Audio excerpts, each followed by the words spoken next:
Hey guys, welcome to my new podcast series, Your Health You Care.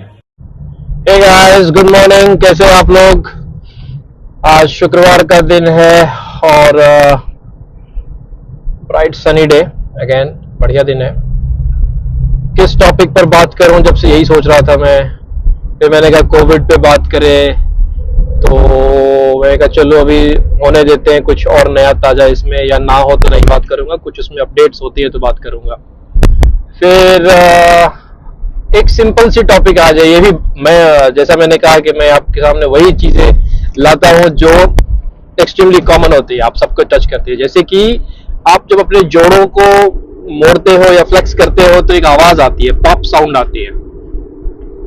आप घुटने को या उंगलियां, खासकर उंगलियां जब आप करते हो, जैसे यू सी, तो ये आवाज आती है। तो ये पॉप साउंड के बारे में बहुत सारे लोगों को क्यूरियोसिटी जानने की इच्छा होती है कि ये है क्या। तो छोटी वीडियो रहेगी मोस्ट लाइकली। ये रोड ब्रेकर पे गाड़ी जब आती है तो आवाज बड़ी खराब आती है। देखो, ओके, इसको भी क्रॉस कर लो, रोड ब्रेकर अब नहीं। हाँ, तो ये जो पॉप साउंड्स हैं, ये जो आवाज आती है, क्रेप्स भी कहते हैं इसको, तो मटकाना जिसको कहते हैं कि आप मटकाते हो, उंगलियां मटकाते हो वगैरह वगैरह, तो जॉइंट्स में होती है, जॉइंट्स में होती है। और मोस्ट लाइकली, सामान्यतया जो है, ये आवाज नॉर्मल की कैटेगरी में ही आएगी कि ये ओके है, नॉर्मल है। बहुत ज्यादा आवाज आए अगर, बहुत फ्रीक्वेंटली आए अगर, तो एक जो हड्डियों के डॉक्टर होते हैं, जोड़ों के ऑर्थोपेडिक, उनसे एक परामर्श ले सकते हैं। बट मोस्ट जो है केसेस वो नॉर्मल ही आएंगे। तो इसका आवाज आने की जो मैकेनिज्म है वो ये है कि जॉइंट जो होते हैं, जो जोड़ होते हैं हड्डियों के बीच में, उसमें मांसपेशियां होती हैं। तो मांसपेशियां जो है वो छोटे छोटे सॉफ्ट टिश्यूज उसके अंदर होते हैं। सॉफ्ट टिश्यूज में विस्कस फ्लूइड होती है। विस्कस फ्लूइड का मतलब है कि बिल्कुल तरल भी नहीं, बिल्कुल ठोस भी नहीं, बीच के जो मतलब सेमी सॉलिड भी नहीं बोलेंगे, it's like viscous, thick fluid कहेंगे, मोटा जूस कहेंगे उसको, थिक फ्लूइड है। तो वो होते हैं जॉइंट्स के बीच में। बरसा होता है, जो उसको कई बार बरसाइटिस वगैरह हो जाती है, तो वो बरसा एक स्पेस होता है जॉइंट्स के बीच में, ज्यादातर रहते हैं। तो उस बीच में से ये आवाजें आती है। तो ये आवाजें इसलिए आती है क्योंकि एक तो जो सॉफ्ट टिश्यूज है, टेंडन, लिगामेंट्स वगैरह की जो एंड होती है, वहां से ही निकलती है या वहीं पे आके खत्म होती है। तो उस जगह पर छोटी छोटी ना बबल्स बन जाते हैं। जो थिक फ्लूइड है उसके बीच में बबल्स रहते हैं, एयर बबल्स कहेंगे, एयर पॉकेट रहेंगे। तो वो पॉकेट जो है, इधर से उधर अगर हो तो आवाज आती है, बर्स्ट हो जाती है, फिर आवाज आती है, और बर्स्ट होते ही फिर उनको जहां स्पेस मिलती है वहां पर फिर से वो स्वेल हो जाते हैं। तो बबल होते हैं, फिर वो मतलब कि गुब्बारे जैसा बनता है, फिर वो फूट जाता है, फिर गुब्बारे जैसा बनेगा, फिर फूट जाएगा। तो उसकी आवाजें यूजुअली होती है।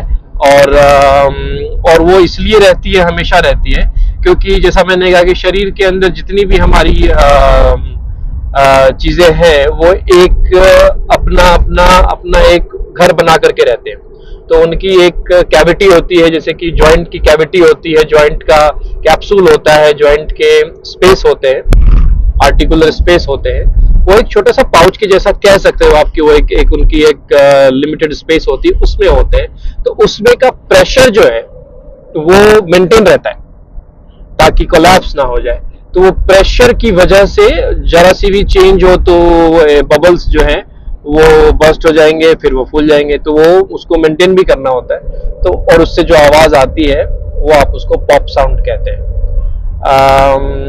और ये पॉप साउंड कई बार पेनफुल अगर हो जाती है, बहुत ज्यादा अगर पेन हो, तो डॉक्टर के अटेंशन की जरूरत पड़ती है।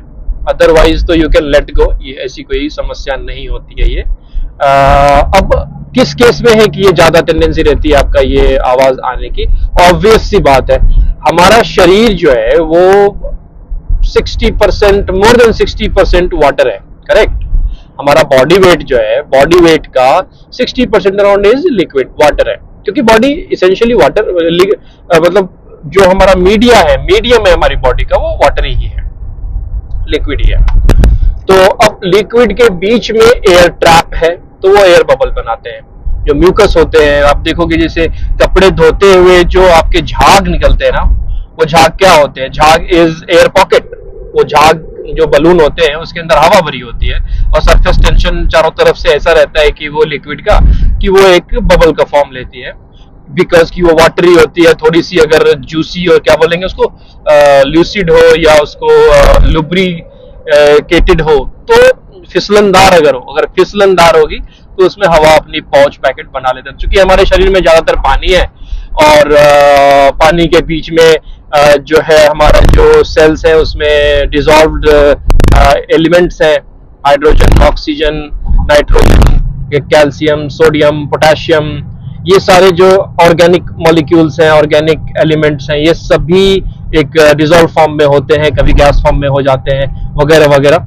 तो वो उनको जब जगह मिलती है तो वो पाउच में होते हैं, एयर गैसियस फॉर्म में आ जाते हैं और वो एयर पॉकेट्स उनके बन जाते हैं। तो ये कारण है। अब आप सोचो, हाँ मैं ये कहने वाला था कि चूंकि 60% वाटर है, तो अब आप एक एग्जांपल लो कि आपको इतने ज्यादा हो रहे हैं तो उसमें कर क्या पाएंगे, कि कोई झाग बन गया, अगर आपको उस झाग को बर्स्ट करना हो तो क्या करेंगे?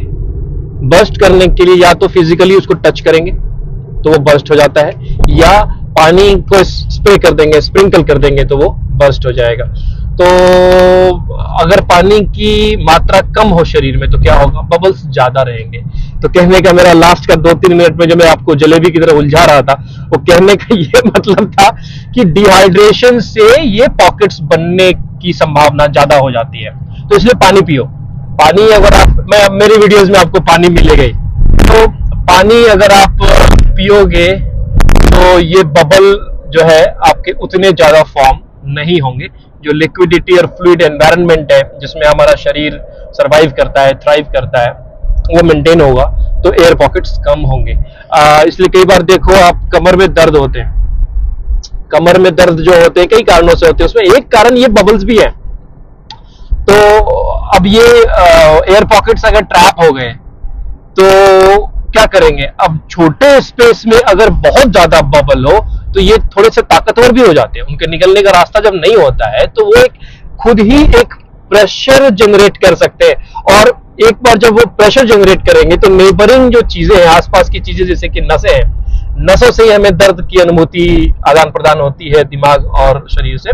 तो अगर रीढ़ की हड्डियों में या कमर में या जॉइंट्स में बहुत ज्यादा अगर एयर पॉकेट्स हो जाएंगे तो वो प्रेशर जनरेट करेंगे और वो जो एक बार नसों को टच करेंगे तो आपको दर्द होगा, है कि नहीं? तो लॉजिकली इसका ये है कि एयर पॉकेट जो है वो पानी कम होने की वजह से या एसिडिटी होने की वजह से ये ज्यादा हो जाते हैं। जहां भी एयर पॉकेट बनने की संभावनाएं होंगी तो उसमें हो जाते हैं। अब मैं तो एलोपैथ का डॉक्टर हूँ, एलोपैथी का हूँ, लेकिन मेरे कई मित्र रहे हैं जो आयुर्वेद में, तो उन लोग से जब कभी बात करो ऐसे ही चाय पर, तो बातें जब होती है तो वो कहेंगे हमारी जो आयुर्वेद है वो मूलतः 3 चीजों पर ही पूरी आयुर्वेद है हमारी, वो है वात, पित्त और कफ। तो उसमें वात का जो पार्ट है वो एयर का पार्ट है, और एक्चुअली इट मेक सेंस। अब मैं अपने एलोपैथ के घमंड में नहीं रहूंगा, इट मेक सेंस एक्चुअली कि जो एयर है, वात है, उससे इस तरह की समस्याएं डेफिनेटली मैनिफेस्ट हो सकती है। तो उसके लिए वही है कि हाइड्रेट अपने आप को एक बैलेंस्ड, आपका बॉडी के अंदर का जो लिक्विड है, पानी है, अगर वो बैलेंस्ड रहेगा तो पॉकेट्स कम बनेंगे, पॉप साउंड्स भी कम आएंगे, पेन भी कम होंगे। तो गाइस इसलिए कहता हूँ कि आप लिक्विड डाइट ज्यादा लो, पानी ज्यादा पियो, और अगर आप इंडिया जैसे देश में हो तो मैं हमेशा कहता हूँ कि फ्रेश लिक्विड जूस, फ्रूट्स, ये सब जो एंटीऑक्सीडेंट्स, ज्यादातर जो फ्रूट्स है, सिट्रस फ्रूट्स हो चाहे जूसी फ्रूट्स हो, ये सारे एंटीऑक्सीडेंट्स होते हैं। तो जितने एंटीऑक्सीडेंट्स आप लेते हो तो आपका एयर पॉकेट्स वगैरह बर्स्ट ज्यादा होंगे और इम्यूनिटी आपकी ज्यादा अच्छी रहेगी, हाइड्रेशन अच्छा रहेगा। तो हाँ, कंसिडरिंग कि आप डायबिटिक ना हो, कि आप मीठा मीठा लिए जा रहे हो, तो ये सारी बातें। तो देखो ये एक स्पॉन्टेनियस टॉपिक आई और ठीक ठाक टॉपिक, और सभी को टच करेगी, ऐसा कोई व्यक्ति नहीं जिनके जॉइंट्स में पॉप साउंड ना आता हो। तो मैनिफेस्ट में ये कर सकती है, आर्थराइटिस और बर्साइटिस कर सकते हैं। बर्सा एक जगह होती है, तो बर्साइटिस, आर्थराइटिस, ये सब इन्फ्लामेशन हो जाते हैं जॉइंट्स के, वो हो सकते हैं। उसके लिए ज्यादा कुछ नहीं करना होता, पेन किलर आपको स्प्रे जो होती है वो स्प्रे पेन किलर आप यूज कर सकते हैं, जिससे कि आपको इमीडिएट रिलीफ मिल जाती है। लॉन्ग टर्म के लिए, ट्रीटमेंट के लिए तो हाँ, आपको हड्डी के डॉक्टर को ही दिखाना है। हड्डी के डॉक्टर को दिखा करके ESR CRP करा करके इन्फ्लामेटरी मार्कर, जो इसेंशियल इन्फ्लामेटरी मार्कर्स होते हैं वो ESR CRP होते हैं। अब अगर और ज्यादा डीप जाएंगे तो रूमेटॉइड फैक्टर्स वगैरह करा सकते हैं, RA फैक्टर। ये करा करके डॉक्टर को अटेंशन देंगे एक बार, तो बहुत आसान इलाज है इसका। इसके लिए ज़्यादा आपको स्ट्रेस करने की ज़रूरत नहीं है। आज तो बड़ी जल्दी ही ट्रैफिक में फंस गया हूँ, बट और क्या कर सकते हैं, कोई भी पेन किलर आप टॉपिकल, मैं तो ज़्यादातर रेकमेंड करता हूँ कि जो हमारी एक्सट्रीमिटीज़ की कंप्लेंट्स होती हैं, जैसे कि उंगलियां हैं, हाथों पैरों की टोज़ हैं और दूर के एरियाज है, उसमें अगर आपको टॉपिकल यानी लगाने वाली कोई दवा मिल जाती है तो वो प्रीफर करना चाहिए। टॉपिकल सॉल्यूशंस मिल जाएं तो वो टॉपिकली लगा करके इमीडिएट रिलीफ आप ले सकते हैं। आजकल तो बहुत सारे सप्लीमेंट भी मार्केट में है, टेंडो केयर है, आपका आर्थरो केयर है, ढेर सारी, जिसमें कैल्शियम और इसेंशियल विटामिन, कोल्चिकोसाइड, थायोकोल्चिकोसाइड, ये सब मिला करके जो आपको जॉइंट्स की ज़रूरत होती है वो है, तो उसको आप सप्लीमेंट्स भी ले सकते हैं। जो खासकर विमेन जो ऑस्टियोपोरोसिस और जिनके आर्थराइटिस वगैरह की इश्यूज रहती है, सप्लीमेंट कर सकते हैं। और बहुत ज़्यादा क्यूरियस हो तो आर्थ्रोस्कोपी करा सकते हैं, और जो विस्कस फ्लूइड होती है आपके जॉइंट्स के, उसको फ्लूइड को भी कई बार इवेलुएट करना पड़ जाता है कि फ्लूइड में कोई बैक्टीरिया वगैरह इन्फेक्शन तो नहीं कर रहा। जो मैंने कहा, कोई इन्फ्लामेशन से शुरुआत होती है और ये इन्फेक्शन का रूप ले लेती है, तो उसको जो है थॉरो जांच करा करके, एक्सरे वगैरह करा करके, या CT MRI जो करना चाहेंगे ऑर्थो के डॉक्टर वो करा पाएंगे। आप मुझसे भी बात कर सकते हैं अगर इस तरह की टेंडेंसी हो तो। अभी क्या है कि मैं अपने नंबर भी अपनी वीडियोस में छोड़ने लगा हूं, क्योंकि मैं अपनी एक प्रैक्टिस फैमिली बना रहा